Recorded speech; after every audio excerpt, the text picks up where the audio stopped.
why we felt that there is a need to organize a track on the transitions to alternatives within the EXALT Symposium.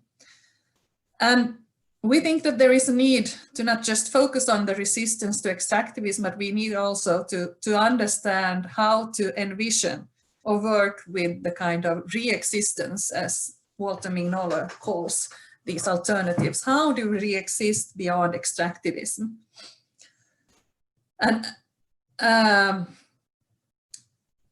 but what does it really mean to transition to these alternatives? So our track is one that got a lot of abstracts before we knew that it would go online. So we have gone through quite a lot of abstracts, and it was fabulous that we attracted so much interest. And that kind of shows us that there is really a lot of engagement and maybe also a sense of hope in working with the transitions to alternatives in all parts of the world. We want to work on that. Many scholars want to work, and there's also a lot of activist work on this. But what we also found in the abstracts was that the definition of alternatives is by far not clear. There were quite a few of them that were talking about alternative extractivisms, actually, about how to create CSR initiatives that are somehow giving us more better relations within the extractive operations. And that was not maybe what we had in idea. All the three of us, we have a business school background. That is where we have done our PhDs, and I am still at least located, as well as Maxim as well, in a business school. We know of the difficulty of working with alternatives beyond extractive relations in many different levels. And we also know the dominant way of trying to fix the problem by just putting in some kind of shared value initiatives or new theoretical approaches that give it a twist, but doesn't really get to the grain of the problem. And so this is also why we selected the two presentations that will be here today, which I will talk about soon, because we felt that both talking about the role of education and this way of what is it actually that gets us to a mode of regeneration, that is central to discuss the transition, the change, so I can just say for me, myself, this alternative framing, for me, it goes deep into the ontoepistemic issues, since I've worked with indigenous groups and their form of re-existing by also resisting in forestry extractive operations. So for me, it goes way beyond just small labels. And it's also about reconfiguring the whole deal of how we as a collective work on a living planet. And I think I will now give it over to Galina, and she can just introduce herself briefly, and then Maxim, and then we will go on to the two that will have presentations.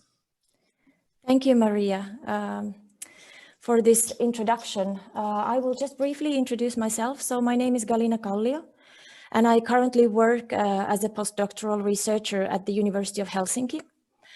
I'm affiliated at the Ruralia Institute and also at the Helsinki Institute for Sustainability Sciences. And my research focuses on alternative food economies.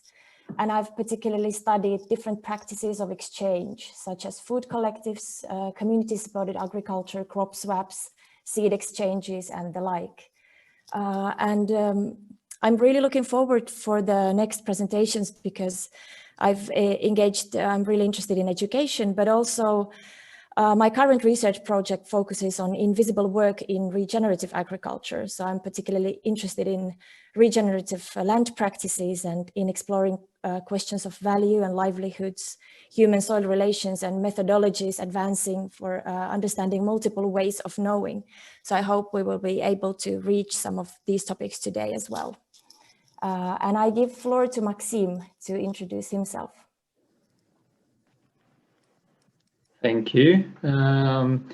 Well, I mean, I would like, of course, first of all, say thanks to all of you who came, and thanks to the organizers, and Sophia, thank you very much for this process.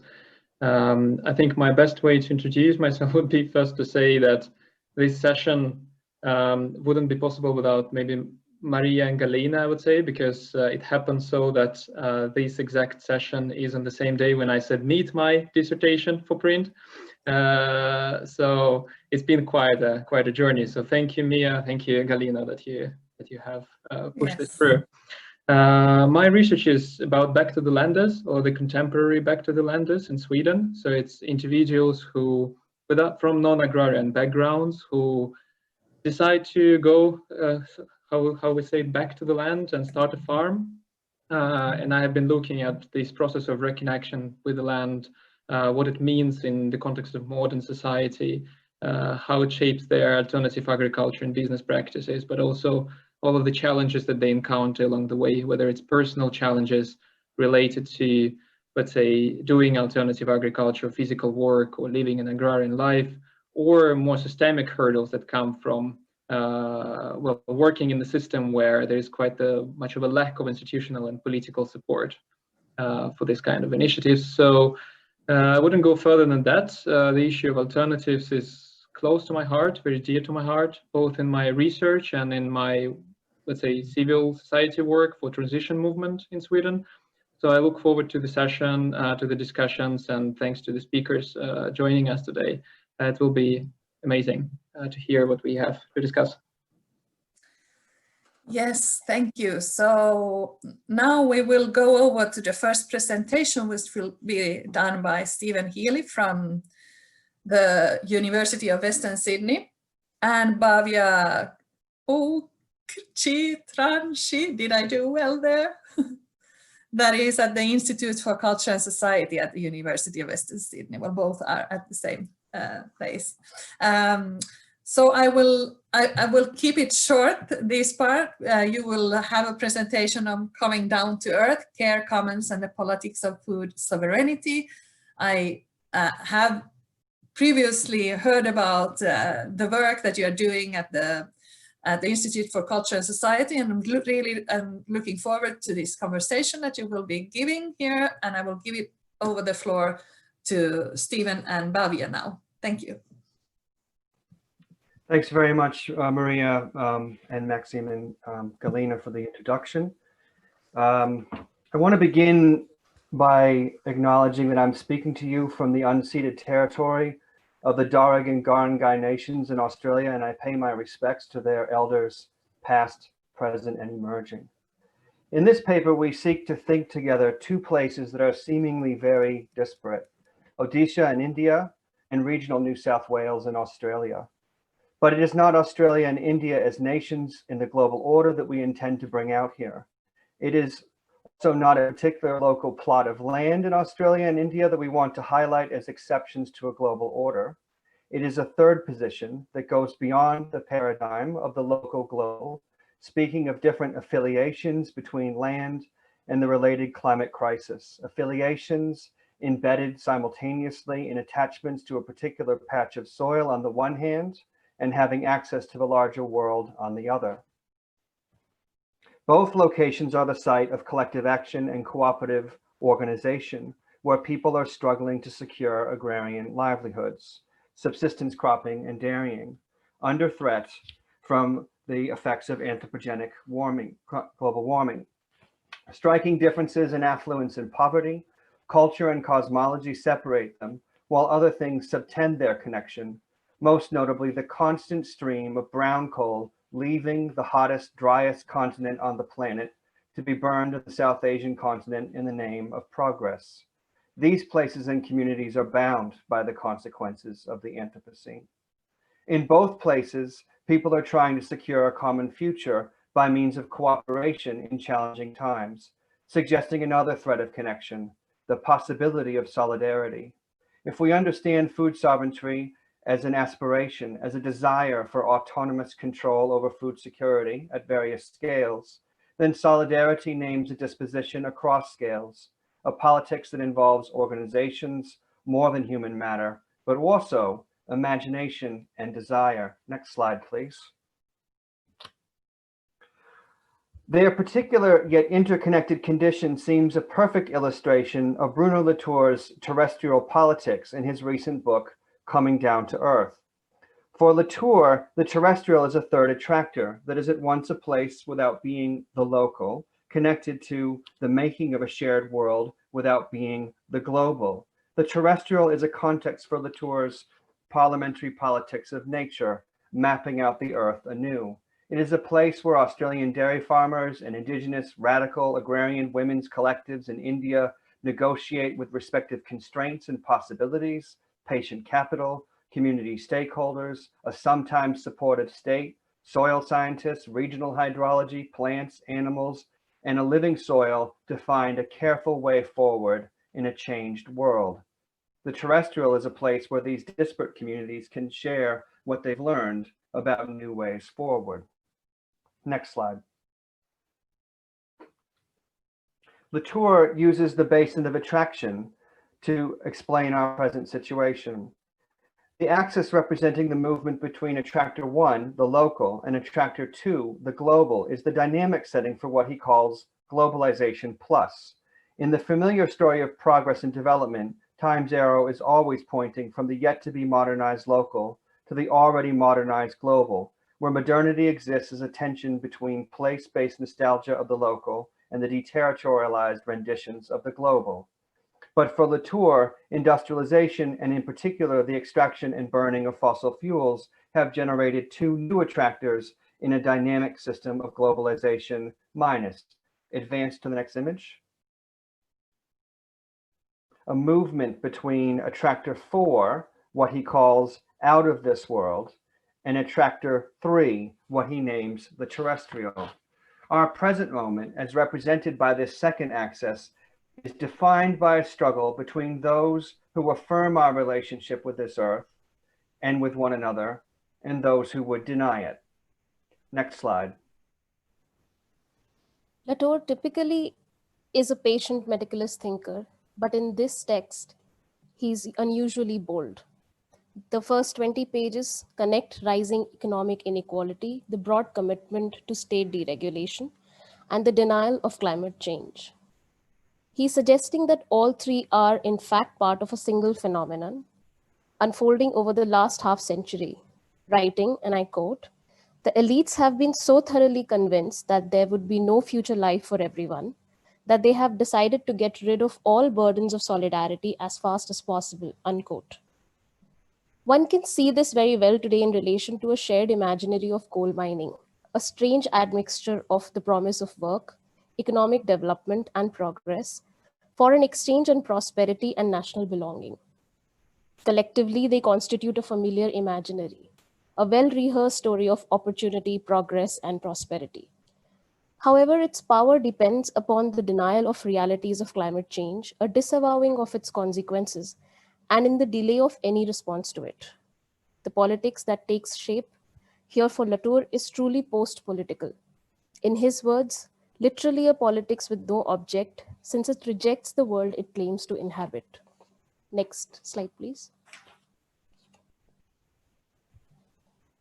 A good example here is the 2019 approval of the Carmichael coal mine in Australia, proposed by the Indian firm Adani.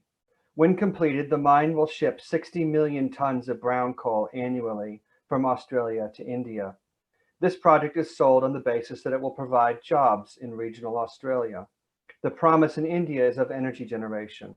However, these promises may or may not materialize, given the uncertain underfinanced future of the mine. Mining is set to begin at 1/6 capacity in 3 months' time. The one place where the promises seem to be kept is in its contribution to the climate crisis and damage to local ecosystems, most notably the Great Barrier Reef. This is what it's like to live in the fourth attractor, to politic, to invest, to act, to extract, as if the world doesn't matter, or in the theological parlance of some American evangelicals, as if the earth were made to be disposed of. Next slide. In contrast, Latour asks us to consider a third attractor, the terrestrial. The terrestrial is for Latour neither the local nor the global, though it does share something of the concept of space as a specific location, but where space is no longer that of the cartographers with their latitude and longitude grids. Space is, according to Latour, quote, "It has become an agitated history in which we are the participants amongst others, reacting to others' reactions." Given this understanding, the terrestrial is not simply a framework for action.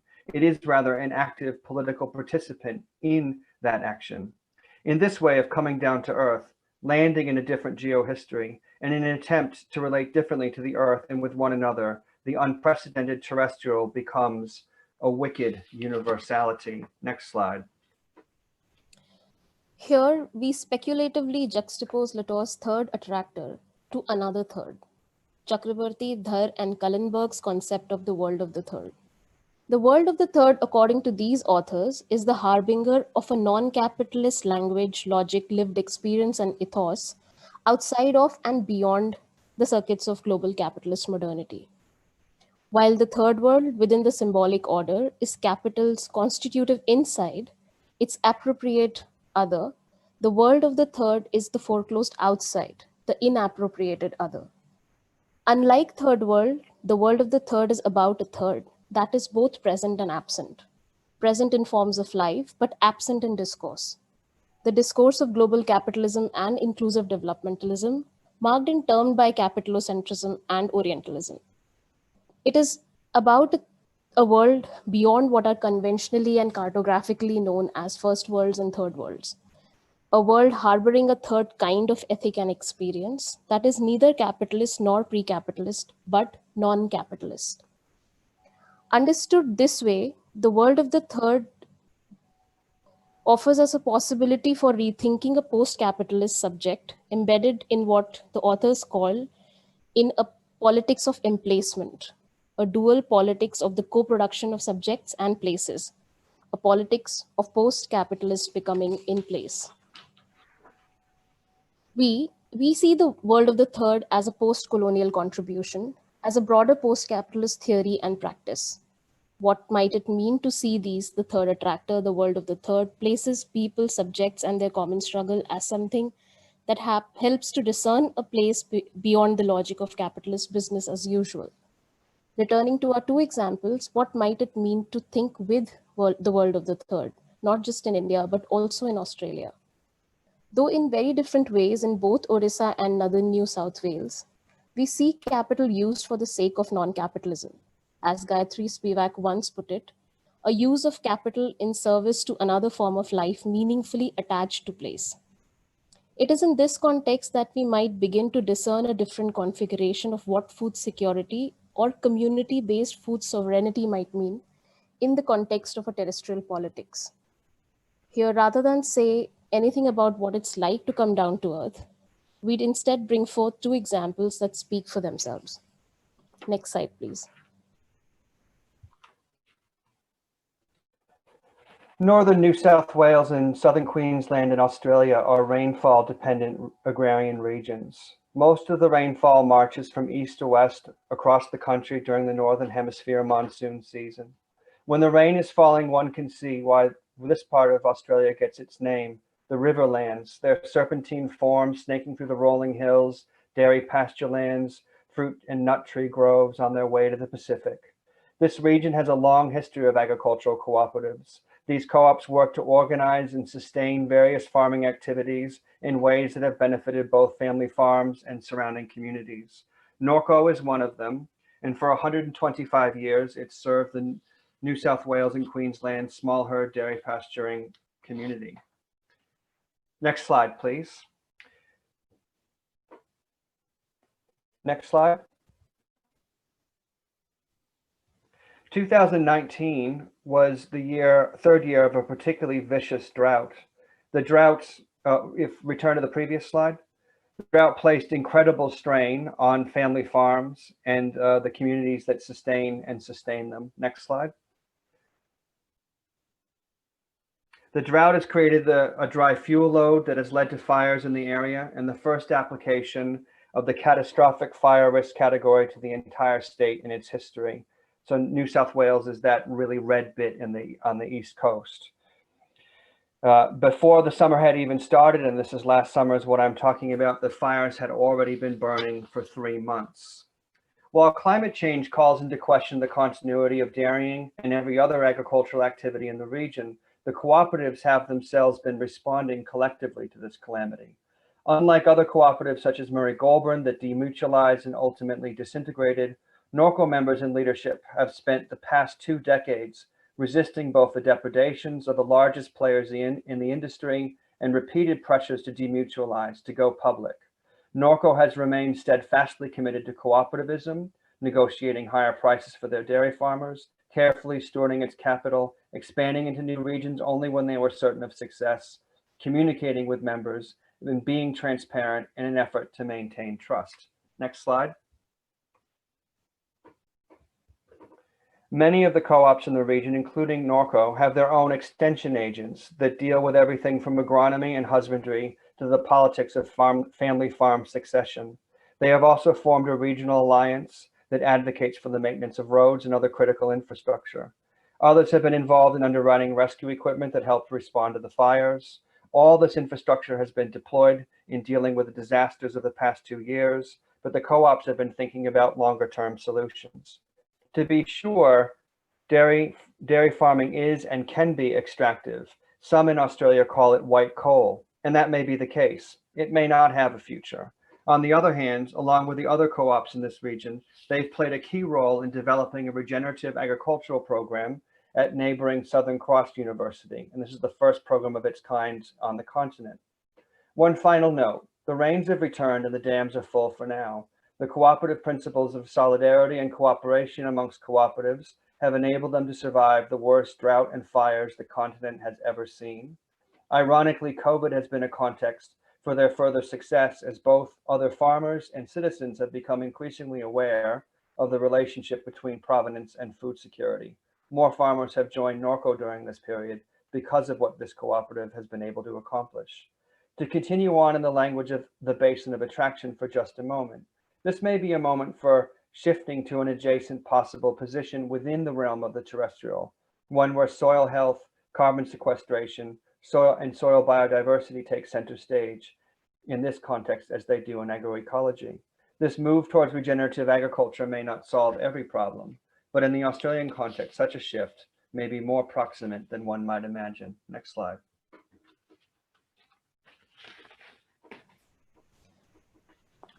On the other end, Raigada, a small district in Orissa in India, inhabited largely by original settlers of the land, stands witness to several years of land appropriation, mining, and cash crop production, resulting in the loss of indigenous seed varieties and methods of food crop farming. Rising temperatures, unpredictable rainfall, and recurring drought situations have also over time become the defining features of the land. In the midst of such economic, cultural, and ecological devastation looming large, a collective of indigenous single women farmers named Eka Nari Sangathan has been engaging in collective caring, management, and cultivation of leased plots of land since the year 2017. Next slide.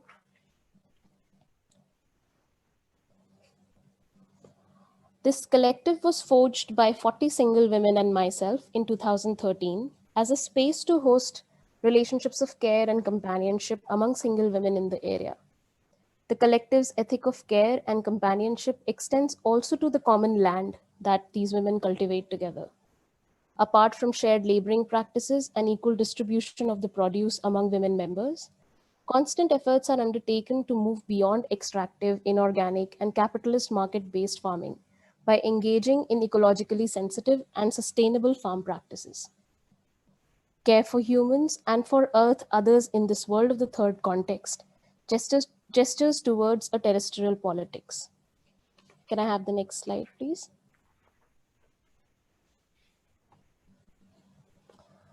Every year, indigenous seed varieties are preserved and procured from local farmers on the basis of seed exchange rather than monetary transactions.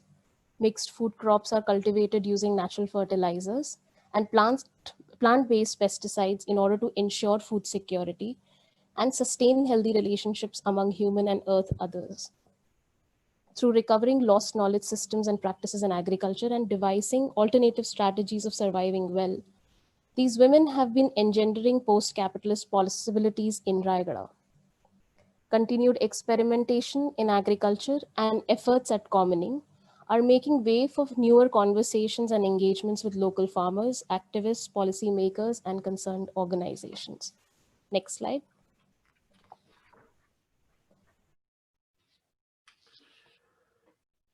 Though their contexts are vastly different, in our view, both of these examples are the sites of terrestrial politics. Both Norco and the Sangatan are cooperatives operating in relation to a set of logics, relationships, and a trajectory of value that is distinct from those that direct extractivist forms of business as usual.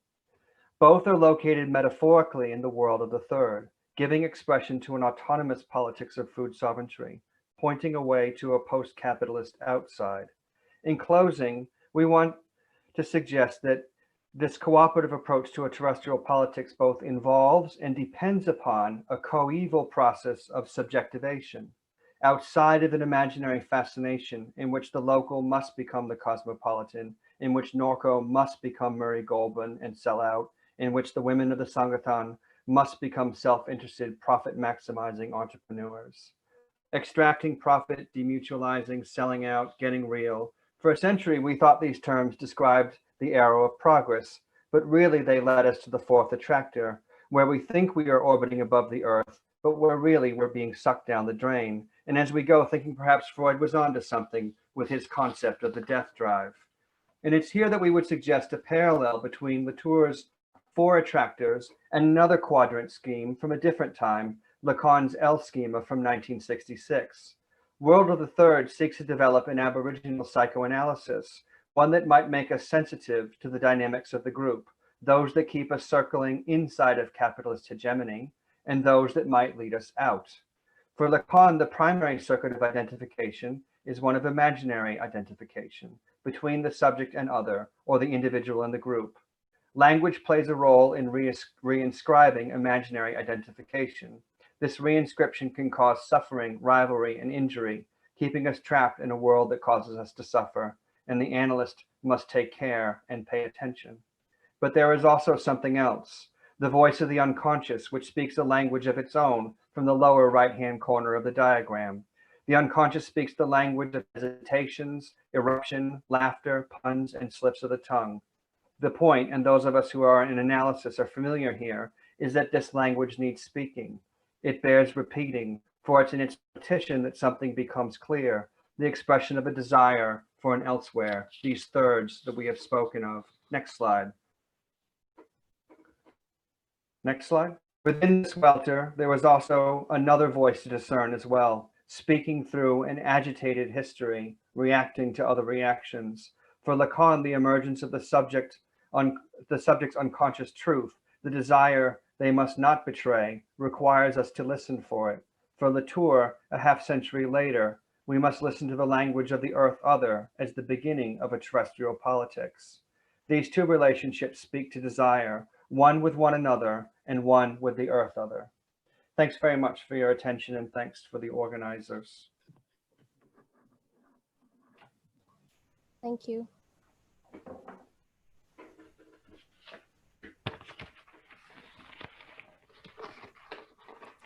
No, okay, thank you very much.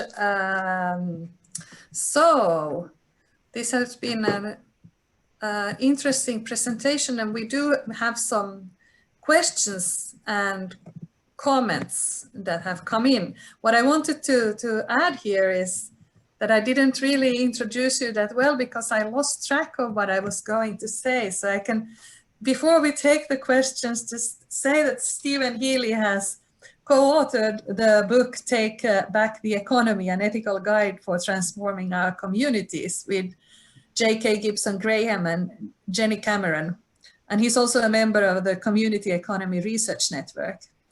And Bhavya has co-founded an indigenous single women collective, Eka Nari Sangatan, in India. And in close collaboration with this collective is what she's been working on questions of gender, sustainable agriculture, and post-capitalism, particularly on the context. And I think that is also what we can see here in the presentation. I'm so sorry that this was lost in my text on what I was going to say. But now let's go over to the questions. Galina, maybe you could pose one of the questions that came in the chat. Yes, can you hear me? Yes, great. So there's one question about what role do agroforestry practices play in the Odisha Women's Cooperative? Maybe,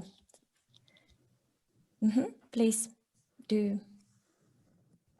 So forest, there's a huge forest cover in Orissa that a lot of these indigenous communities that are there rely upon for their food. A lot of food is preserved from the forest, a lot of foraging is done. But in this particular village, that in Imaligura village, where we have been working for some time, the forest and the agricultural lands are quite far away. So for the meats from the forest, these women mostly go to the forest and bring the food and other things like wood, etc. that they need. But agriculture work is somewhat detached, especially in the way that it's happening now in cash crop cultivation and use of hybrid seeds, etc. But in the work that we are doing, all I can think of right now is that the natural fertilizers, the natural plant-based pesticides that we make and we use for the work that we are doing, we get most of these from the forests, like even for mulching and for increasing soil fertility, etc. A lot of plants that exist in the forest are the ones that we use in the agriculture that we're doing.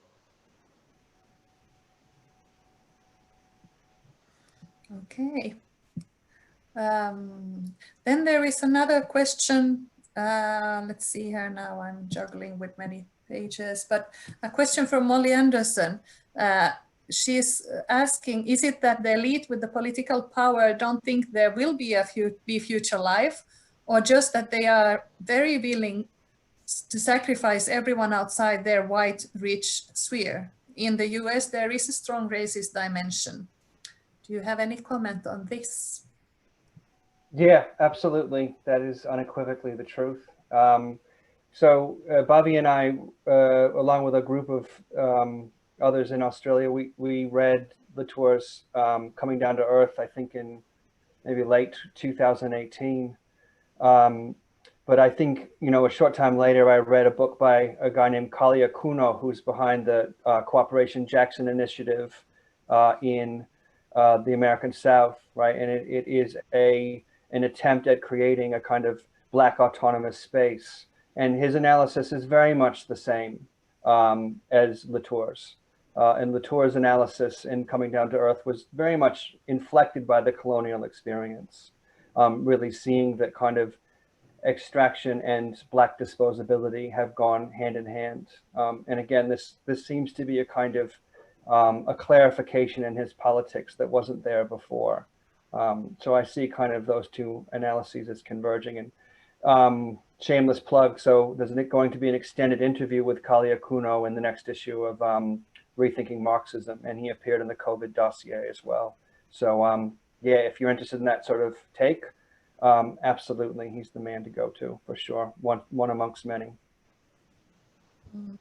I would add another reflection there. Do you think that it's really so that that it is just this racist and colonialist approach of the political elite, or is it actually also that they're incapable from the position where they are standing to see that life, including their life, is endangered?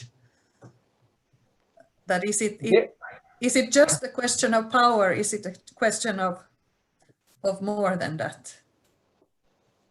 Yeah, well, I mean, I guess just speaking from my own opinion, it wasn't an accident that I referenced the death drive as a kind of a spot, like sort of towards the end of his life, Freud talked about the power of repetition. more than repression being the thing that structures the psyche. And, you know, I feel like this is precisely why we need to attend very carefully to how it is that when we're thinking about alternatives, we're also enrolling people's entire being, including their felt desires, their connections with one another. Those things have to be forged and fabricated.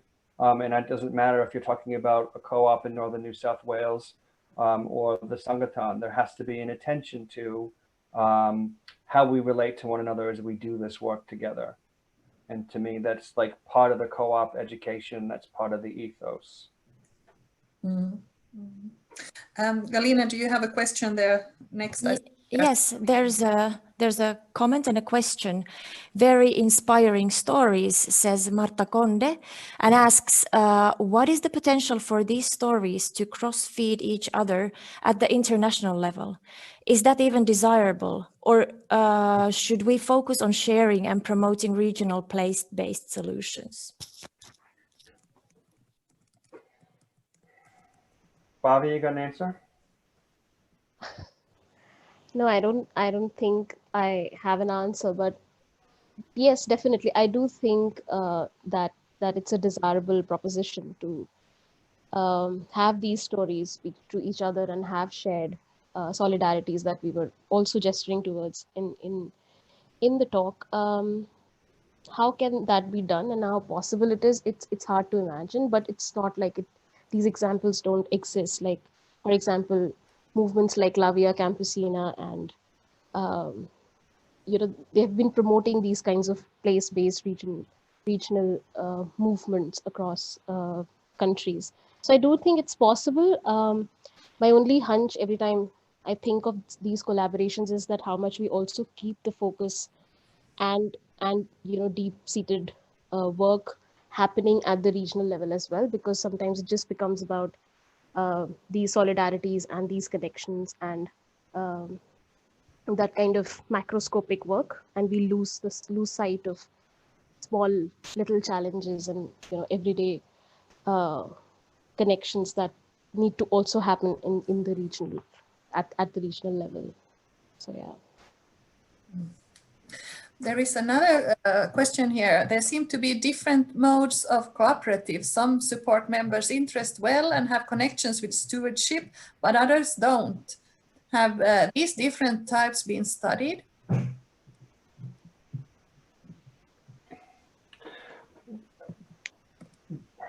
Well, I mean, I guess just the concrete example of Norco, you know, they're the biggest dairy cooperative in Australia, publicly listed and demutualized and then failed, right? And Norco at various points had experienced tremendous pressure from the two largest dairy co-ops in the world, Parmalat and Fonterra, both of which are just co-ops in name only. So it's not the corporate form itself that guarantees that kind of connection with provenance, a relationship with members, a commitment to cooperation. It is, in fact, actually an ethic that has to structure the business in order for it to be worthy of the name, right? So that's, again, I think why it is that this attention to the subjectivity dimension is really important for me. So just to connect back to the last question for a moment, the International Cooperative Alliance held its annual conference on the Australian continent for the first time in its history last year. And at that conference, Norco was in attendance, as well as the dairy cooperatives from India as well, which is actually the largest dairy cooperative in the world. And it's run on a federated basis and has something like 50 million members, right? So I think there are powerful connections that could be made between how cooperation gets done in both these countries that have other kinds of relationships and connections as well. Very interesting. I have a question that I came to reflect on from participating in the doctoral course before this symposium started. And that one goes into voices of the South in terms of relying on theories that come from the communities maybe that you are engaged with yourself, or with indigenous perspectives, more marginalized theoretical approaches. So how do you think of that when you refer to Lacan and Latour in your work, and then the work on the ground? have you been thinking about this issue? I know some indigenous scholars have raised concerns about Latour's work and not maybe always acknowledging that these the way that he frames it has existed forever in ancestral knowledges. Yes, that's the question. Yeah, I'm waiting to hear. Sorry, Go ahead. No, I was just saying that it's a question that Stephen and I have also been talking about a lot and struggling with, because we both like reading Lacan, and Latour also was somebody that we had read, and we've been talking about this position for a long time, because I mean, it's a difficult question to answer, but we do feel that there is a need to understand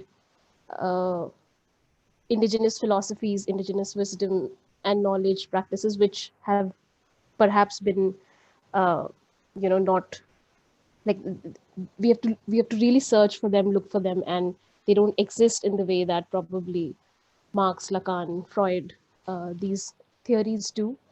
And there's a different way in which we need to unlearn and relearn some of the indigenous knowledge systems. But having said that, it's also equally crucial to also find connections between what Western thinkers have said. And I remember a discussion we were having where we were thinking about how some of these Western thinkers are also sort of marginalized in the Western thinking, like Lacan, like somebody like Freud.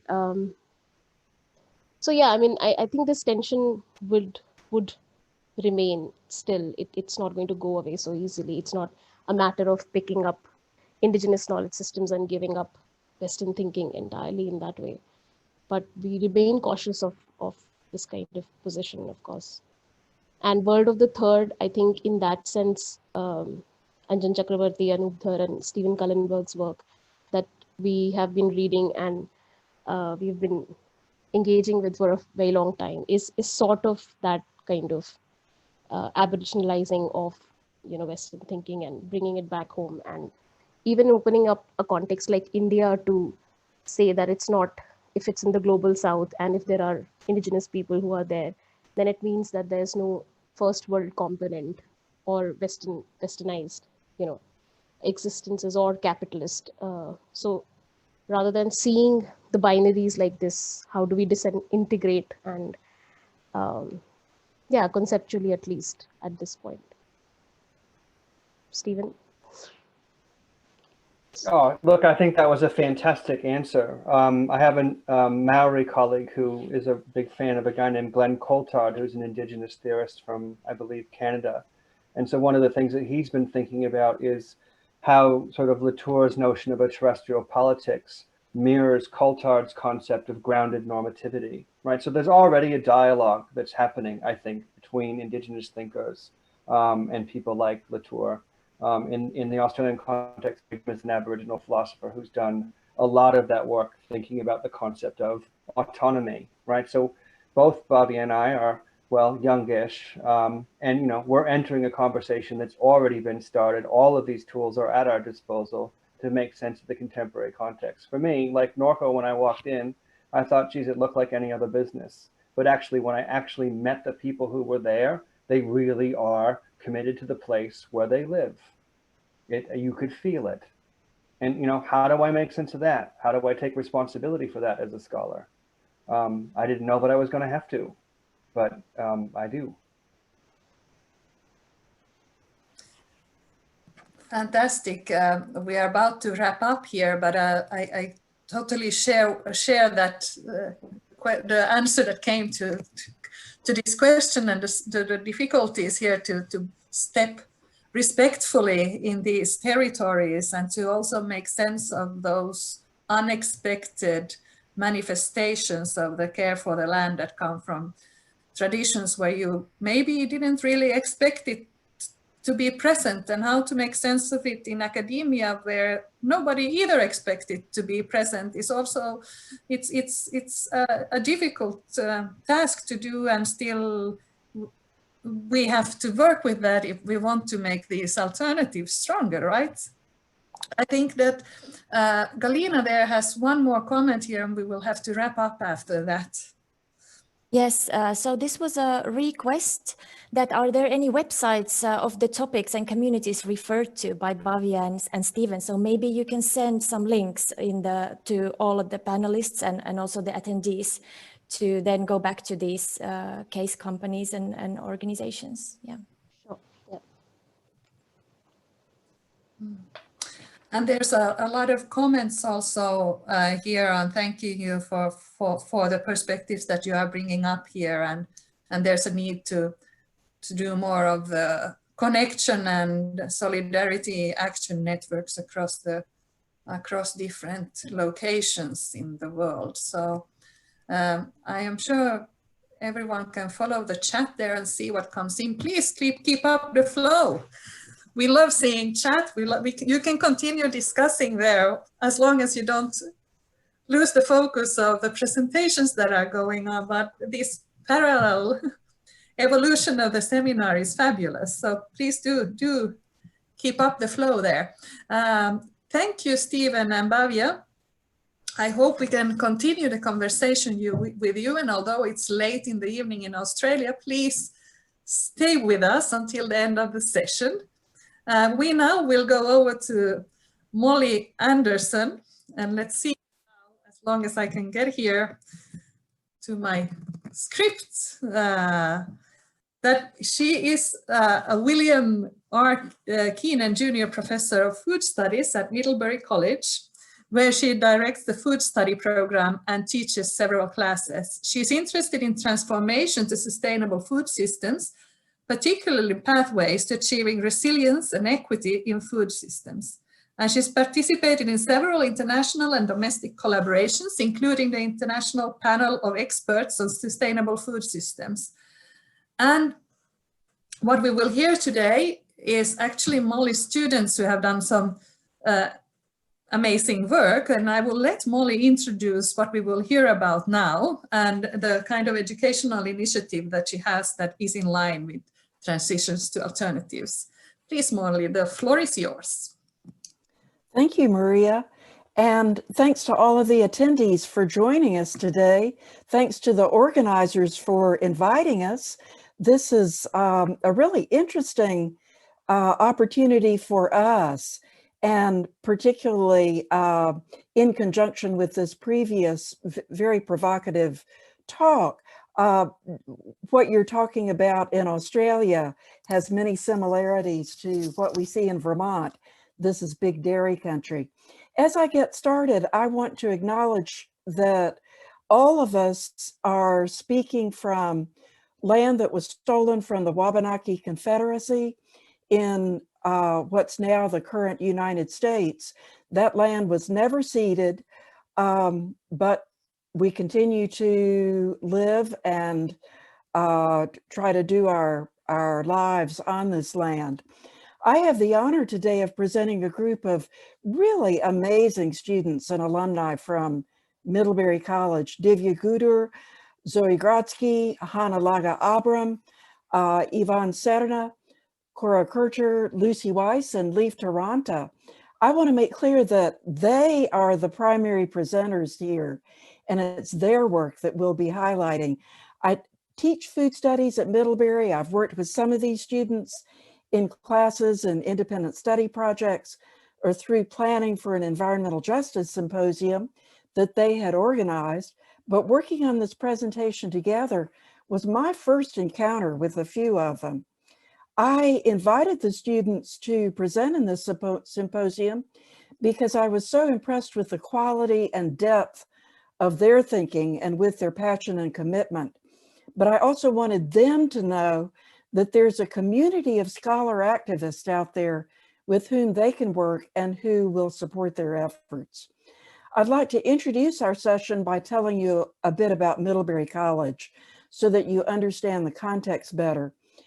You're well aware of the bigger context of climate change, increased attention to racism, COVID-19, and an utterly dysfunctional national government in the United States. This is the world that my generation is leaving to these students, but they aren't just accepting it passively. The students you'll hear from today are working phone banks to try to sway the upcoming US elections, organizing mutual aid networks, participating in Black Lives Matter encampments, and so much more, which you'll hear about. Middlebury College is a small, private, residential four-year college in Vermont with about 2,500 students. It is proudly elite and very competitive. It encompasses several language schools, a school in California that offers master's degrees in international studies, and various other programs. But for the purposes of today's presentation, we're talking about the Vermont campus. The first word that comes to mind to describe Middlebury College for me is wealth. It has a large endowment. It attracts many students from the top 1% of the income distribution in the United States, some coming as legacy students whose parents attended Middlebury and made generous donations. The student body is mainly white, although the college is trying to recruit more students of color and more international students. It's a fairly conservative place overall. Economics is the largest major, and many students are in the pipeline to get jobs on Wall Street with big banks after they graduate. Big banks, big bucks. We have a board of trustees whose members are selected partly because of their ability to make donations and who are mostly invisible to the students, although they hold power over who has the president's office and how the college responds to student protests. Middlebury hit national news a couple of years ago because of student protests, specifically against a visit by Charles Murray, I think it's fair to call him a kind of closet white supremacist. They didn't want a person given a speaking role on campus who believes that Blacks are inferior to whites. Since the Charles Murray protests, the college has been sensitive to student protests and wants to manage them. One other thing about Middlebury that's important and that you may have heard of, it was the home place of 350.org, the largest climate action NGO in the country. Bill McKibben, the prominent climate activist, is on the environmental studies faculty. Students from multiple departments successfully organized to divest Middlebury's endowment funds from fossil fuels, but it took several years of work. There's a group of students on the margin of our mainstream campus who continue to protest injustice in every form and who are fighting for a transformative education that will help prepare them to be better citizens. And I'd like to turn things over now to these students who have made much of this happen. So if we could have our presentation and our first student presenter. Awesome. Thank you. Thank you, Molly, for introducing us. And thank you to all of the organizers for putting this together. We are so excited to be here. And we are a group of students, current and alums of Middlebury College, and we will be talking about praxis, pedagogy, and student perspectives in our activism. Oh, next slide, please. Oh, I think that there's one before that.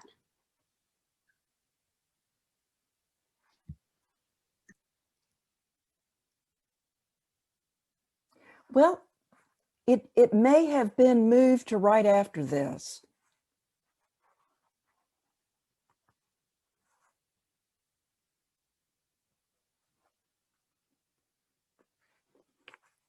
Oh, did it somehow get lost? Oops. That's all right. I can just start and then we can move on to this one because I'm just going to give a very brief overview of some of the work that we've been up to. which people will get into in the later slides, but just to give you a little bit of an idea, Molly already mentioned that several of us were involved in Middlebury's 7-year campaign for fossil fuel divestment, which resulted in a larger climate action plan called Energy 2028 that we can get into in the Q&A if people are interested. And we've also focused on this element of praxis that Lucy mentioned, really exploring how to engage our academia with our activism. And so to do this, we hosted a symposium called the Common Ground Environmental Justice Symposium to explore these themes. And also several of us have engaged in independent studies to study direct action, social movements, and environmental justice, which has actually resulted in the creation of several new courses at Middlebury, which explore these ideas. One of them is called Theories of Change, and it helps students to learn about social movements in the classroom. We've also helped to oppose racist speakers at Middlebury and host alternative skill building events around social movements and learning about direct action. And we also hosted a pilot project this past spring before we were sent home from school because of COVID. And that included a presentation by Naomi Klein, a faculty panel, a student-run workshop for students to really discuss what a truly mobilized climate education would look like, and a training series that has since pivoted online, but we're hoping that it will become a recurring program so students can learn more about social movements.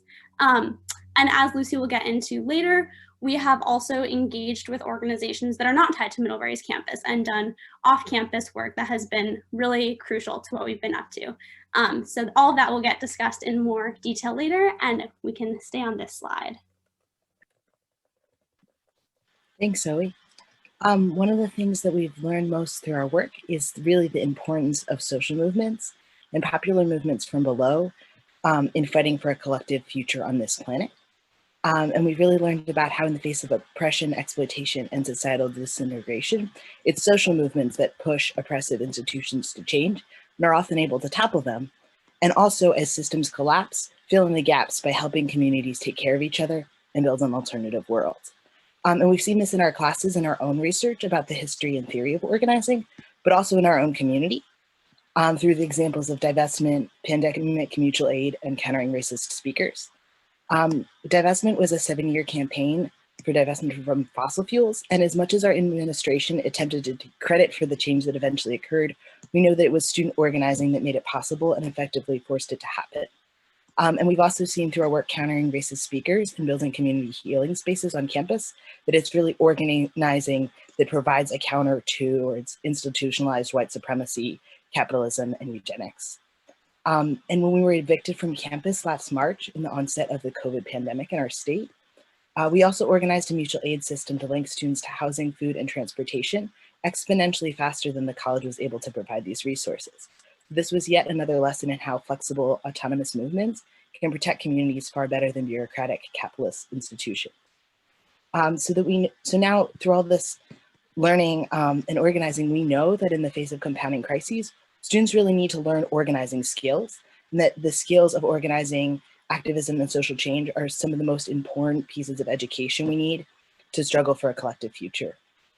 So we've tried as a group and with other students on campus to both push our institution to change and develop different models of education more along the line of popular education theory and pedagogy of the oppressed, but also more along the lines of scholars such as Harvey and Moten, develop our own learning and praxis about social movements in the cracks and margins of our institution. And so in doing this, we really tried to develop a praxis model of education where we learn theories, take action, reflect, and then apply our reflection to both our understanding of the theories and our future work. I think that the next slide is also missing, so I can just continue on this one. It might have been a little bit out of order, apologies to everyone. But the reason we've adopted this praxis model is because we know that the skills required to create change are really different than the ones needed to analyze it. So as students, we both need to be deconstructing the root causes of climate change, of the pandemic, of other crises in our classes and learning those analytical skills, but also learning the practical skills for constructing solutions. So this comes through participating in social movements, both at our college and beyond, and engaging in real communities, both back home, around our region, and further than that. And in our work, we really try to focus on vocation, in that we also often hear from other students in our college, oh, not everyone's an activist. Like, you can't force someone to be an activist. But we really see it as that everyone at this moment in history needs to participate in social movements, but there are many, many different ways to do this. So we hope to see our education as a way about learning about different ways of participating in social change, and encourage our college to embrace a lens of social change from below in all of our studies. And we'll get to that more if we could go to the next slide. Thanks, Leif. So students have really clear and consistent ideas of what they need and what they want moving forward. And a lot of these things that we need from our education are actually already happening. Often the types of education and action that we need and that we want and that we know are necessary are, yes, informed by what we learn in the classroom, but they're also, like Leif said, citing Moten and Harney, happening in between the classroom in alter spaces that students are creating. And this has to happen collectively by imagining together how things could be different, deciding on ways to act that challenge the way things are. So the things we really need from our education right now are consideration and analysis of climate change's root causes, the forces of capitalism, colonialism, and white supremacy, and that these are root causes of the climate crisis and also of inequitable pandemic impacts and responses. And this deep analysis and recognition, it needs to be present and we need an awareness that it's affecting every single discipline. All of our classes, even if they're not in environmental studies, even if they're not about social movements, need to be pivoting and recognizing that this is relevant and important for every discipline. We also need an education for everyone that centers justice and imagination and that prioritizes teaching students about social movement theory, so how to get things done, and also about history, because we know that we can learn what is possible by what's already happened, and by the resistances that have been happening for as long as these forces we want to get rid of have been around. We also have really argued that we need support for alternate career paths. So like Molly said, Middlebury really has a lot of economics majors, and many of those majors are funneled directly into large banks or institutions like the CIA, which has had recruitment talks at Middlebury. And so we've done work to disrupt some of those recruitment talks.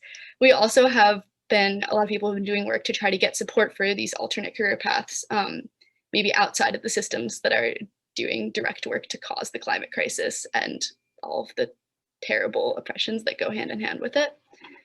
This also means that students need hands-on skills, like learning for activist skills. So places where, like Leif and Zoe said, there need to be trainings for how to do nonviolent direct action. There need to be legal observer trainings. There need to be conversations about how to build a movement. And with that comes the need for monetary credit or compensation for organizing work. Because obviously people who can do that, it depends on how much time you have. It depends on if you're working a ton. All of this means that we need spaces and time for collective processing, for collective imagining a better world. Yeah, I think we can go to the next slide. Beautiful. So how do we do that, right? And to deepen in a little bit, particularly into the learning opportunities that Cora was just expressing our desire for, what we're really envisioning and looking for is a bringing together of climate and justice within our education. And we envision an education that centers a really multifaceted and dynamic sense of justice within the curriculum of specific departments. So we're currently working on getting a distribution requirement, so classes that every student needs to fulfill on power, justice, and sustainability, but also in between departments, as Cora said, and wanting spaces where students, faculty, staff, and community members can engage across campus. We're also working on a decolonizing effort and decolonial theory within many different departments, which is actually particularly important within environmental studies right now. And, ooh, sorry, please go. Yeah, thank you. And really just thinking about how we can work on educational projects that are deeply rooted in place and within the wider community. So it's not just about bringing justice-oriented projects into the classroom, but also about bringing the classroom to where environmental justice-oriented projects are already happening in our local community, where we can support and learn from and collaborate with them. Because we feel that if we want to educate ourselves in this moment, climate justice and the really like hands in the dirt practice of that in our own communities has to be at the heart of our education. And we can't just be here for a degree that we'll use after we graduate. Learning has to happen while we're doing the real work now. Next slide, please. Thank you, Hannah. And really another fundamental part of the development of this pedagogical practice that we envision is the formation of an autonomous physical space that acts really as a union center for activists and student organizers at the university. This could take the space of a social activist center, which could be a hub that is self-managed, open to all respected, and also that acts as a resource base to promote interdisciplinary action and intersectional forms of activism between different organizing collectives, different student groups that could use this space to look inward and really provide a safe, welcoming, diverse space for activists, but also reach out and look out to bring more people in organizing spaces, create connections with the wider community, and make just like easier connections to be able to support local struggles. An autonomous organizing center would respond to a very basic need that student organizers have, that is to create independent, non-for-profit, politically plural, and anti-hegemonic spaces where groups outside of the status quo can meet, can discuss, and can really respond and plan away from direct college policing. In this regard, autonomy or self-governance is very crucial to be able to give student activists flexibility to act without interference from the interest of the college, and also to facilitate the process of keeping the administration accountable. And this is also where the importance of having a physical space to practice that autonomous activism resides, because people, student activists, want to mix more mobile, oftentimes confrontational and short-lived politics and direct action with something more permanent. And the loss, or more appropriate, the lack of a space to do that is a constant frustration when you want to start to engage on a longer basis, and also to create more intergenerational connections between different generations of students, or simply to have a clear space of referral where people who are not as involved in activism yet can go to, where they are looking to start engaging into something or start an action. So securing a space has also a wider role, and it's a key organizing tool for political education within communities and also within movements. Next slide, please.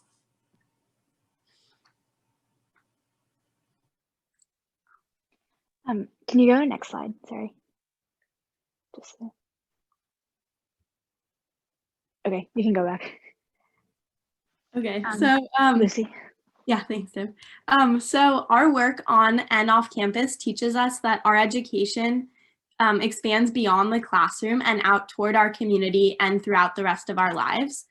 Some of us have just graduated, some of us are about to, and we think that it's really important to look toward lives post-grad and to push Middlebury to think about alternative paths beyond just, as people mentioned, going straight to Wall Street. And so we also think it's really important to think about how our work while being student activists can expand beyond the confines of Middlebury's campus. As a lot of economics and other majors are being funneled into career paths like Wall Street and big banks, we think that we have this Center for Careers and Internships, and we believe that one of its roles should be expanding students' ideas about career possibilities. For example, they have a lot of recruiting events, as Cora mentioned, but they don't have any seminars or anything on like how to be a labor organizer, for example. And so through all of our work in and around Vermont, we've learned about the importance of how to be in communities, both locally and nationally. So we've, as individuals and as a group, have done a lot of work with migrant justice and to shut down the last coal plant in New England. And we've also done climate justice work with 350 Vermont. But then our community has also expanded out to other mutual aid networks and students at other schools reaching out about divest, like their own divest movements, divesting from fossil fuels. And I think that part of why this was an important experience was that we learned about how our organizing and our skills in such a small place that is Middlebury College can be applied out to the rest of the world and the rest of our lives. So thank you, and take it away, Div. Thanks, and you can stay on the slide. And as Molly mentioned earlier at the beginning, Middlebury is largely white, wealthy, and conservative, and many of the frustrating discussions we have with our administration is focused around climate engagement for more conservative majors or for white, cis, hetero men in sports. However, we want to be clear that this isn't where our work lies. And when we consider how we hold space for transformative education and student perspectives, it is important to recognize the ways in which different student perspectives are privileged over others, so that we can ask the critical questions on who these institutions are actually built for. So through our work, we hope to disrupt the idea that colleges are designed to perpetuate wealth and privilege, as Molly mentioned, but instead bringing in other people into these conversations. And as in many other facets of our society, the pandemic has laid bare the inequities in our higher education, and they only further affirm that the need to co-create pedagogy that is like truly radical. And in our experience, it is critical to differentiate catering to conventional perspectives versus meeting our community members where they are. And so creating a robust public sphere together doesn't mean catering to a conservative and a centrist perspective that is conventionally privileged, but instead means bringing our whole community on this journey of transformation together. Next. Thank you, Liv. And as we start wrapping up, we just want to mention that we are still learning, really, and are part of a bigger network of students everywhere around the nation, everywhere around the world, who are actively seeking for change within and beyond their institutions. And that our work, or what we've tried to do, is really just part of a bigger wave of efforts seeking change in pedagogical practices in higher education and political education, and also in activism engagement in educational institutions. Once again, we are so glad that you gave us some time to share some of our work with you, and we will be excited to answer any of your questions. And just want to extend also our thanks to Professor Molly Anderson for all of her support and inviting us over. Thank you.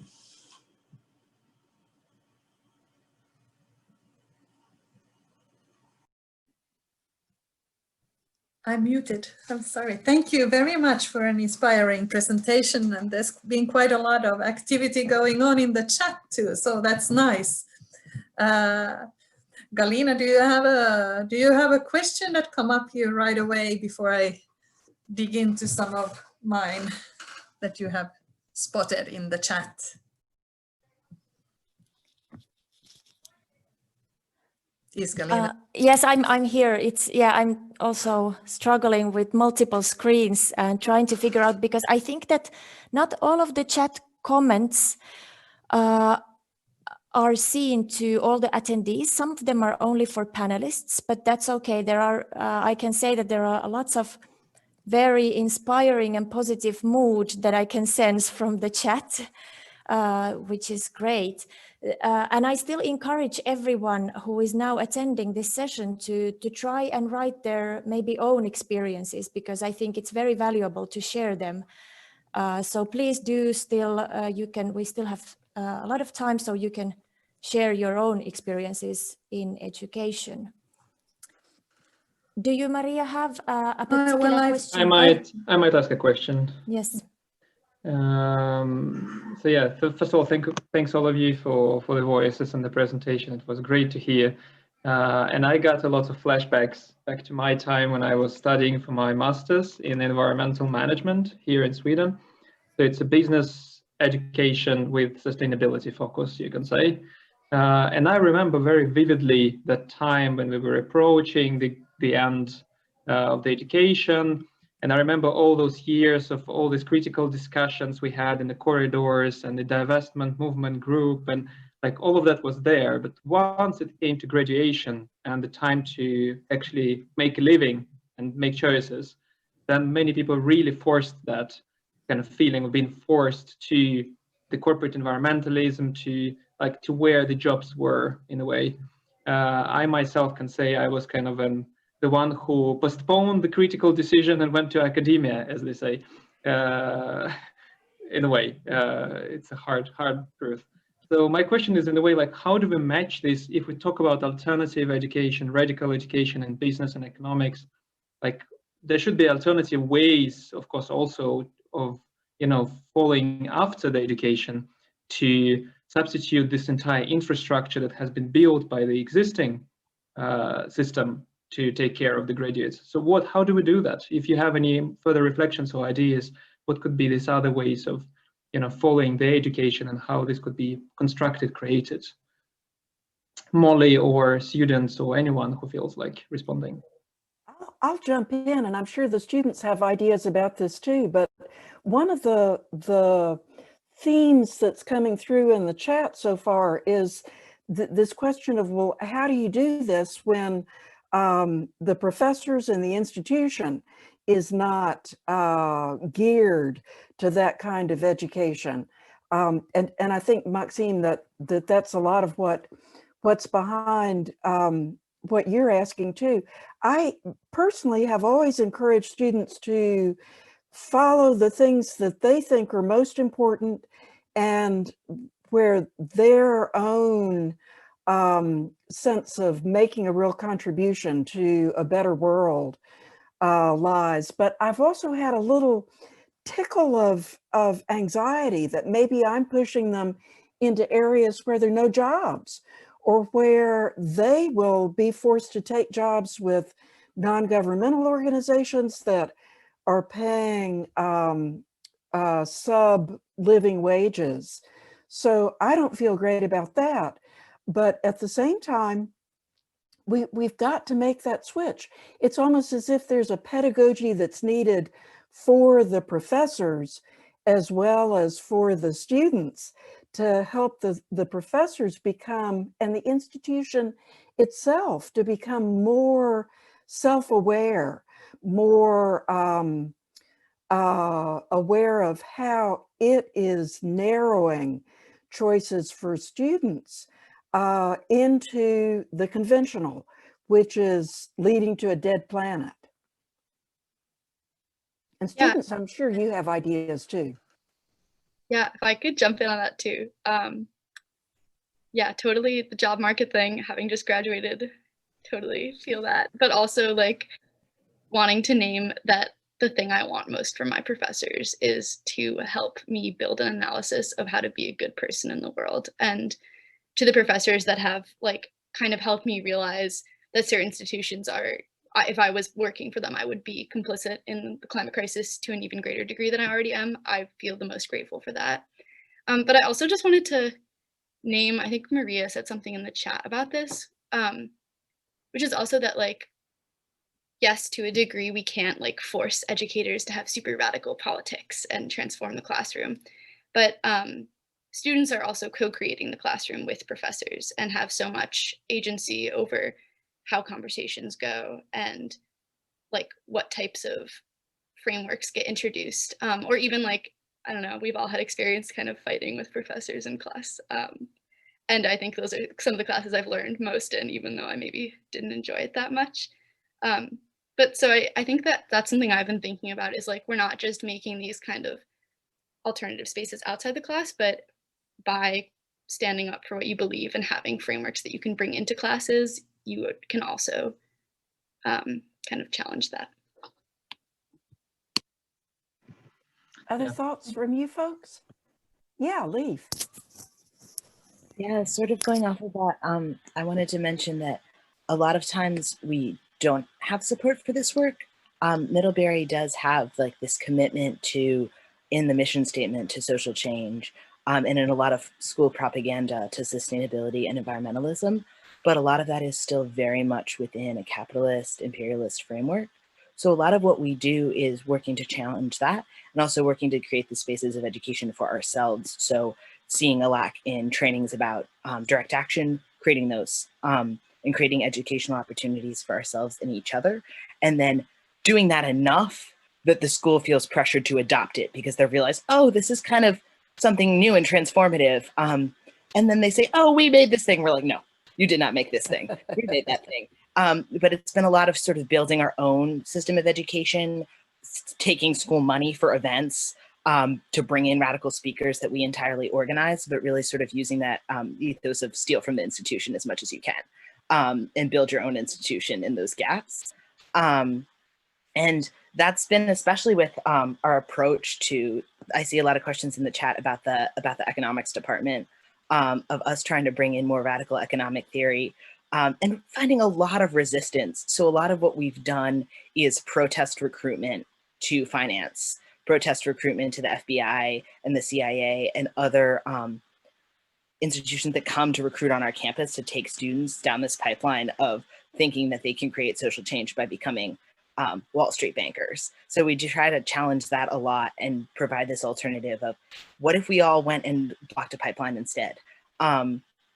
So I think in terms of support for alternative career paths, a really big thing we need is fellowships. Like I've been able to benefit from a lot of organizing fellowships, and I know a couple other students here have as well, so that there are ways that either our school or organizations who are less big NGOs and more like small collectives that do grassroots work have been able to support us in learning more about social change beyond college. But in terms of the jobs piece, that is, I think, the biggest thing that's been working for us now, and it'd be great to see more of that. And any comments still here from the other students? I could just add, there hasn't been a lot of direct action trying to force people within the economics department to change and to offer different courses. That just doesn't seem to be very productive. How are you going to lead a conservative white supremacist to embrace something that's radically different? They do teach ecological economics, or what they call ecological economics. It's not the version of ecological economics that I'm more familiar with. But I guess what we are trying to emphasize more is letting students know that there are other ways to be in the world instead of directly attacking the department or the institution. Yeah, thank you. Thank you. Letting students know there are other ways to be in the world, I think, is a beautiful phrase to take there. And of course, just understanding, I guess, that alternative education, it's like sometimes I even catch myself on saying, you know, there is a school and there's the real world when I talk to students. But like, I think this should go away, like understanding that alternative education is not just in a pedagogy, let's say, it's not just in the classroom. I mean, it's kind of, I mean, it's everywhere, it's all intertwined. Maria, you had some questions in mind, so I pass it on to you. Yes, well, I have so much also to say, working in a very similar environment, I would say, and trying to push for these ideas. I realized that my comments went only to the panelists and not the attendees, but we have some questions here, and I hope that at the end I have a possibility to reconnect with some of my own reflections, but take the other comments here. So from Barry Gills, there's a comment: has your movement at Middlebury campaigned for a radical change in the economics discipline? No, that one was commented on, sorry. We had one before that here. Thanks for your presentation. Sounds like a good praxis over there. I would like to ask you about your understandings and urge to look. Do you use Michael Hudson's understanding of the US super-imperialism and the role that US dollar and dollar-based loans structure the world economy, and how the finance is actually a leech in the real economy? How about in general to understand money as modern monetary theory? Good energies. That was quite a question, I would say. And it seems to me that exposure to different theoretical perspectives varies quite a bit. Some students get that through specific courses and through contact with specific faculty who have been influenced by these people, but other students can easily go through their entire curriculum at Middlebury without that. So it's quite variable. It would be great if that were more consistent. We have a big symposium that we offer every year, and it tends to be on things, well, this year it's on big data, which is not exactly fruitful for radical intervention. But the gathering, the symposium that the students are thinking about seems to me would be far more relevant to the world that these students are going to encounter than talking more about big data and the wonderful things that technology can do for us. Thank you. I wanted to still follow up on this, as much of the activism that your students have been doing have been on the, so you stress the social movement and social change. And I wanted to check, so if we now link back to the previous discussion, and I think that maybe that is also a fruitful way of opening for the future and alternatives, alternative job markets, is to think, what is it if you come down to earth and socio-ecological change? So not just about the current structures, but actually starting to engage with those alternatives that exist in the soil, in the land, and these things. Is that something that your movement embrace, or is it more on this level of bringing awareness to the social cause? That's an amazing question. And I think we're trying really hard to do both, because in so many ways they're the same thing. And in class, and when we're talking about social movement theory and really wanting to learn the history, it's really easy for it to be interpreted as sort of like up in this heady world. But really what we're looking for is like on the ground, learning from folks who have done this before and intertwining that with all of the different practices that like really bring this work into being. And so I work as an intern at the college organic farm, and so get to do a lot of conversing with folks out there, because we have people who just come out and volunteer, and then also a group of us who simply works there. And it's funny because even though there's no like quote theory involved in the work that we're doing, that is where I find most of the work that we've been discussing in practice, in the ways that we discuss with one another. And I think it's that I'm yearning for more in my education, is like where I can have conversations with community members and students while doing work that feels like it matters, because it feeds people and it feeds me, because I have, you know, my hands in the dirt and I'm out in the rain, and then I come in and I feel like I'm like actually part of the real world, as opposed to in this strange thinking bubble. So I would say both, and we want to do it more. Yeah. I'm so sorry. I'm just going to quickly add to that I think that is really one of the most interesting things about activism in higher education, that students are doing it from a space that is highly academic, that uses theorization and theoretical discussions a lot.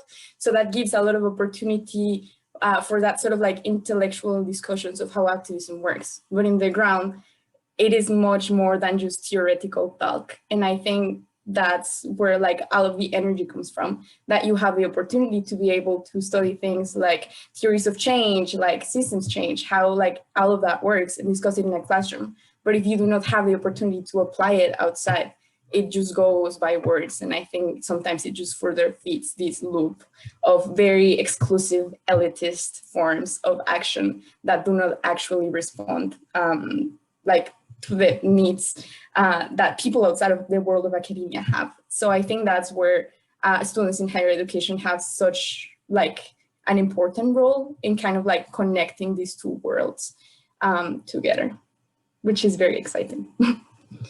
Yeah, and I just wanted to add on to that, that I took a class with Molly, agroecology, where we actually like were able to go every week to different farms in the area, which was an incredible experience to be in class, but still get off campus and actually meet with real Vermonters and like real farmers, and understand like issues from their mouths, as well as doing readings and having the academic piece. But I think before I took that class, I had never had an experience like that, where it would be like studying something just specifically in the classroom. And I feel like it's really great to have engagement with the outside world as well while you're in class. Yeah, just to add on to that too, I think like that pairs really well with considering how the classroom can kind of prefigure the things that you're working for. I know people have mentioned this a little, but I had a class my junior year that was about teachers' strikes and unions, and the professor gave us the syllabus and was like, this is your union contract. I'm going to leave the room. You all have 20 minutes to decide what you want to fight me on, what things you want added, and we can come back and negotiate it like a contract. And she left, and we and throughout the class, like one of the things we had were like, we want ongoing bargaining power, and we would have like conversations about getting rid of assignments. But I think there's like, yeah, and yes, that's from a professor, but there's cool ways that we can do that too. So wanting to name that like the classroom also has social relations that we can be challenging and striving to make really just and transformative. Galina, do you have a question that you have in mind? Well, actually, I've been listening with great smile on my face, because this is super interesting and it's one of my passions. And I just wanted to comment or maybe share an experience, if it's okay, because we have been teaching this course on critical perspectives on corporate responsibility in global economy and within the business school. And we sort of, my experience has been that what usually happens is that the teachers would want, and from the institutional point of view also, we need to sort of infuse or bring contents into the table. And we have certain curriculum that we need to sort of follow, and we have certain content and theories. Whereas we turned this around in a way that we started from methodology and from methods. And by listening to you, it made me think that, and I think some of the students, I don't remember who mentioned that what they want and what they need, what you want and what you need, is to learn how to be a good person. And I started to think about this: what kind of methods and what kind of practices can we start building in order to enable that? We use the method of dialogue. So for instance, we remove the tables completely. We don't have any tables, we don't have any screens, we don't have any PowerPoints, and already changing the physical space. But lately I have been thinking that if you teach alternative economies and alternative forms of organizing, similar to natural sciences, they go out in the field, they do experiments, they generate data, they do trials, and then they go to the lab. Why cannot we go and try out alternative forms of organizing to build up a cooperative or participate in one, or try alternative exchanges, go to time banks, do something. So I feel very empowered by this session, and I have so many ideas. And so I really, this is just rather a comment, but I thank you a lot for this. Yeah. Okay. I also wanted to say that you students are inspiring me. I have just designed a new course that will be called Sustainable Organizing, and it's the first course on anything remotely dealing with social change, I don't dare to say radical yet, because that really depends on how I manage to get it up and running in this campus in Vasa, in a smaller town. So in Helsinki, we're doing a lot of power and oppression and corporate social responsibility teaching, but my students here are not really always that informed, and it's difficult to open the debate. So you have really inspired here, and I hope to hear more from your work. What we now will do is to have a short discussion, and Galina and Maxim, now I'm a little bit off, so please can you say what the idea of the next few minutes here is? Sure. I guess I would like, first of all, actually to ask whether our speakers have any questions or reflections to each other, connecting, I don't know, whatever you talked about to what you heard, before we bring any questions of our own. So maybe there is something you would like to say to each other or ask each other. It's just up for grabs if someone wants to unmute themselves. And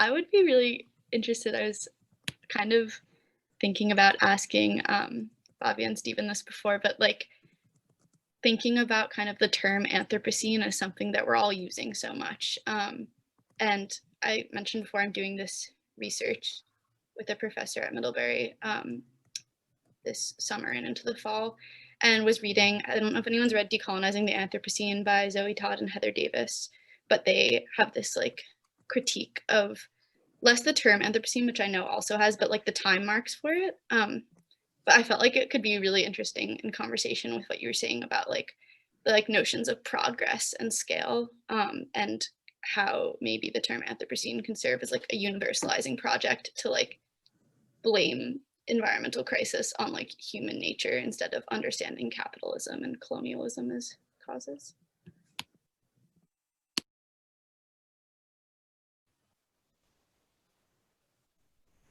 Do we have any comments from Stephen and Bhavya, or is it late there? Yeah, look, I mean, that's a great question. And I think at the Institute for Culture and Society, it's an ongoing one that a lot of us seem to be reflecting on. What's the use of that term? So for me, it's quite a practical one in the sense that, you know, I'm involved in another project here, working with people in social housing, thinking about climate adaptation and bearable lives in a city where we're looking at months of time at above 35 degrees centigrade. So, and 50-degree days. We had a few last year. So, you know, like I feel like it's entered into the popular imaginary, which is why I kind of hold on to the term. But I know Latour, when he was thinking about it in that book on terrestrial politics, made reference to Yusuf's book, A Billion Black Anthropocenes, which again sort of set the time scale of when we're thinking about what does it mean to arrive in the era of the Anthropocene in its colonial context. You know, but I'm also quite attracted to what Donna Haraway said too, which is that, you know, we shouldn't think of it as an epic, but rather as a moment of punctuation. Hopefully a period of time as short as possible before we transition into a different relationship with our kin, which is more than human. I'm sure Bhavya's got something even smarter to say. She's still here.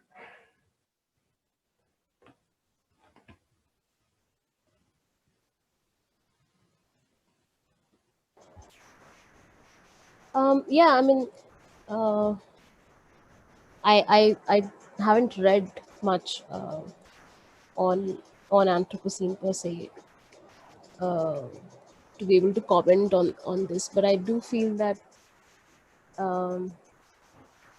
I do think that there's like, as Stephen was saying, that we are having these conversations at ICS more and more, and we often find sort of two camps, you know, where the human becomes the center, and it's like we sort of try to formulate all kinds of political actions and climate change, and all this gets centered around human action. And then there's another side which seems suggested towards as if the human is not that significant. And there's then a third that I think needs more attention, where we find a sort of balance as to what, this, especially if we believe more than human is an active part of our life. So what then would, this mean? And I think the more important question that you were asking, what I understood was whether this focus on the Anthropocene takes away from our focus on capitalism and other forms of extractive politics, which is, let's say, inclusive developmentalism or Orientalism or colonialism in the way that it has existed, that it sort of shifts the focus from these kind of political engagements with these discourses and realities to something like to just come down and say that it's anthropocentric, because we also need to sort of disintegrate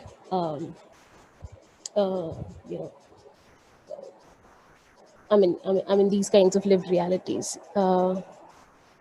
Yeah, so I don't know. I mean, I don't have a very coherent thought per se, but yeah. Thank you, Bhavya. And it's not only amazing to listen to you, it's also there was very cosmic noise on the background that was making it even stronger, the experience. Thanks. It was good. It wasn't disturbing. Molly, you have a raised hand. I don't want to say. Yeah, thank you very much.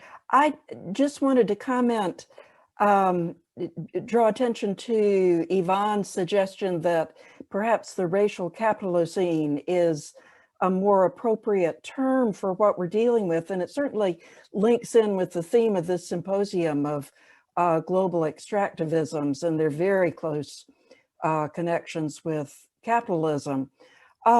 This argument about the utility of Anthropocene reminds me very much of something that has bothered me quite a bit in looking at reports about agriculture and the impacts of agriculture on the environment. So often these reports, particularly from the FAO or other international institutions, are not distinguishing forms of agriculture. They are saying that these are anthropocentric effects, that agriculture, for instance, or food systems contribute up to 37% of greenhouse gas emissions. But what we really need to be doing is distinguishing these different forms of agriculture. And that, to me, ties in very much with how people are being educated. Are they being educated to recognize these alternatives, indigenous forms of food production, for instance, that have continued in the same place for millennia in quite sustainable ways, versus the industrialized agricultural model that has extracted natural resources and human capital from areas very rapidly. So I love that idea that I think Maria suggested earlier of institutions of higher education as labs, where students can be learning and practicing many different forms of interaction, but definitely learning from these more positive alternatives that are out there all around us.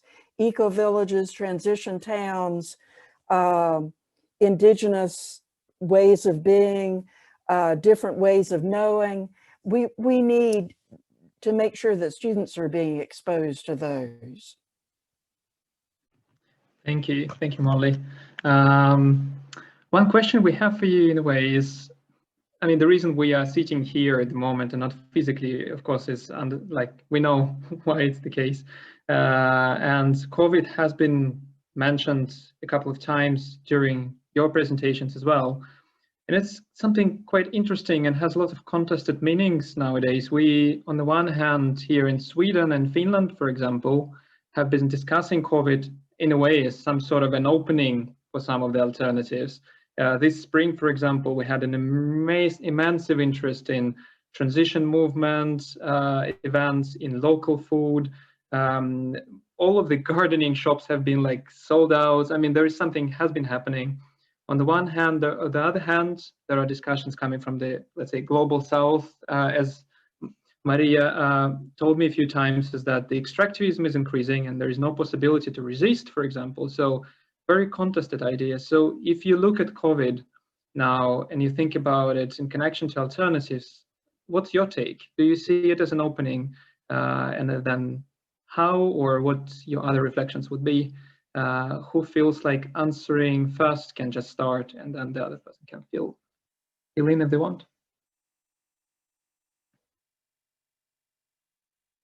I think, if I'm perceiving your question, I think like on a hyper-local scale within Middlebury, like we've had a lot of conversations with it as like student organizers, how like COVID obviously has, or how the pandemic has, you know, as you mentioned, like opened up possibilities for these alternatives, but also has like the kind of dangerous path that it can go, at least with our administration. It's a way of like policing the campus as well, and policing campus protests. And I think that's a lot of within kind of going against the status quo, like on campuses when we're planning our protests here, whether they're in person or like online protesting right now, which is a whole nother I think devil to face. But it's I think like we're struggling with kind of balancing you know, at what point is like us following rules, and where's the line between like following rules and kind of being over policed by the administration. And that kind of applies on a larger scale as well, you know, with like resistance movements across the US, at least right now. Steven, you seem like very ready to say something. There's some thoughts rolling around. I mean, just to add to what Divya was saying there, I mean, I guess the book that jumped to mind for me was that Pandemic Solidarity by Citran and the Sambra Collective, which looked at sort of all the kind of organizing efforts throughout the global south. But, you know, they were very systematic and they went all around the world. And, you know, when they were thinking about how it is, you know, some of the presentations from the Middlebury students spoke to this as well, that people were able to get their shit together and organize effective mutual aid responses faster than states could respond, right? Where did that capacity come from? They said when they wrote that book, their operating assumption was, we can find examples of mutual aid anywhere. We don't have to look very hard, right? That was what Rebecca Solnit also wrote in the introduction to that book.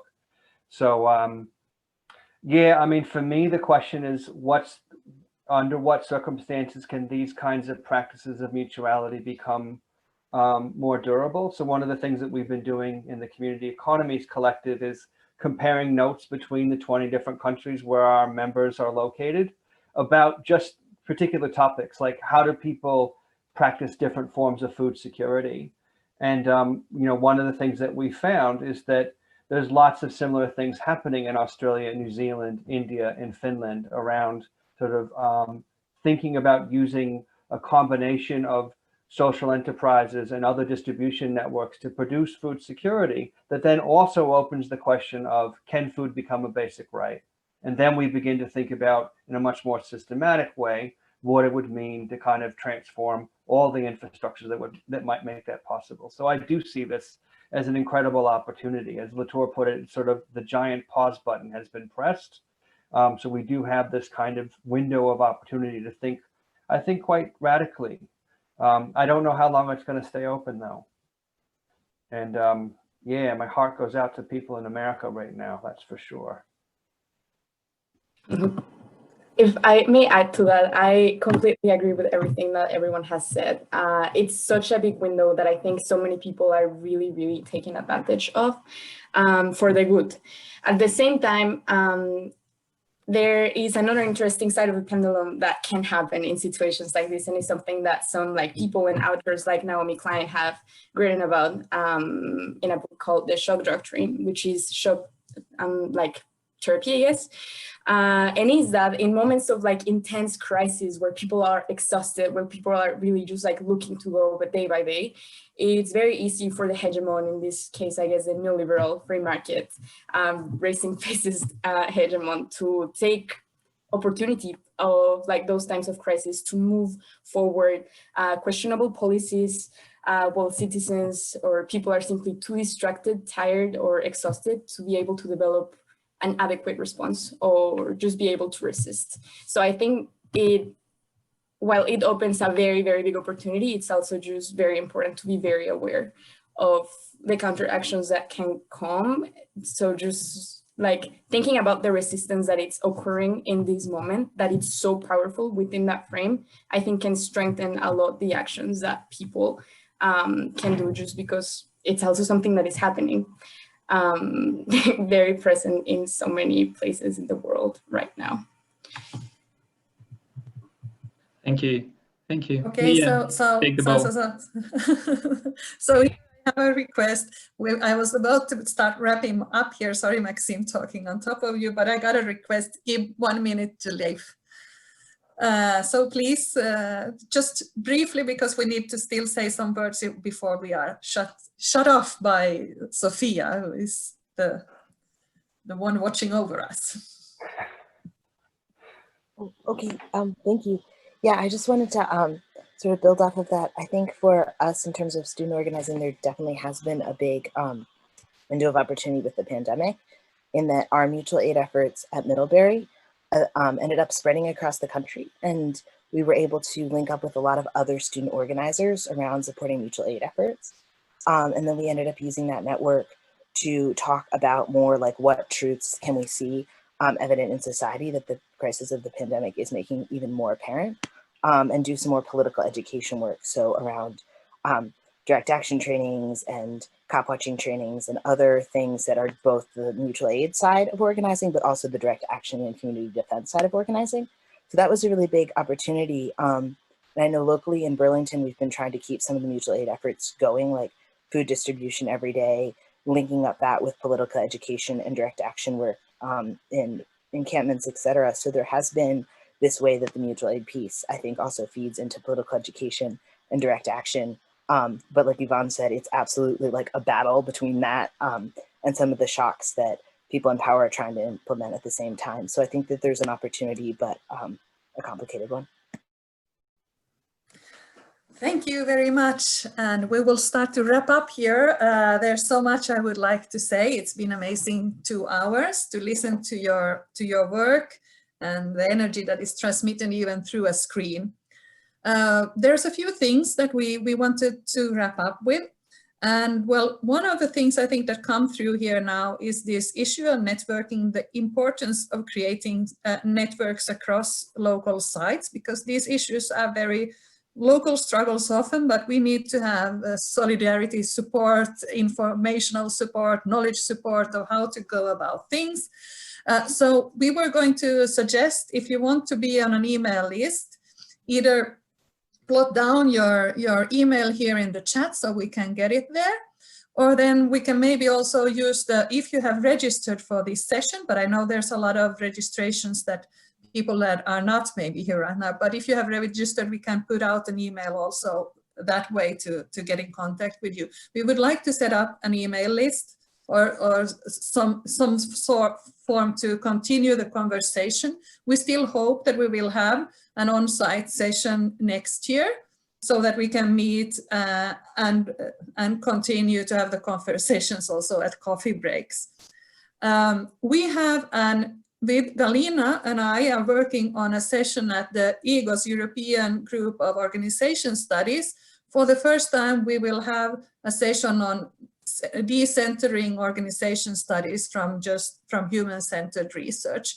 So if you're interested in that kind of non-human human organizing, please have a look. We will also, maybe Galina, you can put the link to the call in the chat still. Already done, so it's there for everyone. It's already there. Yes. Then what else was it that, is it something I am now forgetting here? real quick, we have as we exit, there's going to be, so before you exit the room, there's a teeny tiny impressional feedback poll. Your answers are anonymous, so we would super appreciate it if you would vote on that before the room closes. And then also I'm putting the link to the next session into the chat. So if you want to hear more about alternatives in action, please join us in the next 2 hours at the People's Sovereignty Network session. So there's the links to the links. Excellent. Thank you, Sophia. You have been the mastermind behind the screen, keeping quiet and keeping the things going. So very happy with how this turned out. It was a little bit nervous about how to make all of this work with so many presenters within the slots, but it worked out excellent. And I really hope that we can, in some form and another, continue the conversations. There's really a need of bridging this transition that we really need to do on all spheres of life, of education, of practices, of knowledges, of ontologies, in order to start to de-link ourselves from this extractive system, which we unfortunately are embedded in and interlinked with through a lot of things that we do still today. So thank you so much. Galina and Maxim, do you have anything more to say? Well, except for thanking everyone again. We don't have that much time, but I'm really grateful for this session, and I'm also sensing the energy. So I hope that we either meet in person next year or somehow continue the conversations in the future. Yeah, and it's same from my side. I'm not going to take time. Sincere gratitude to everyone here, and well, let's continue doing the hard work.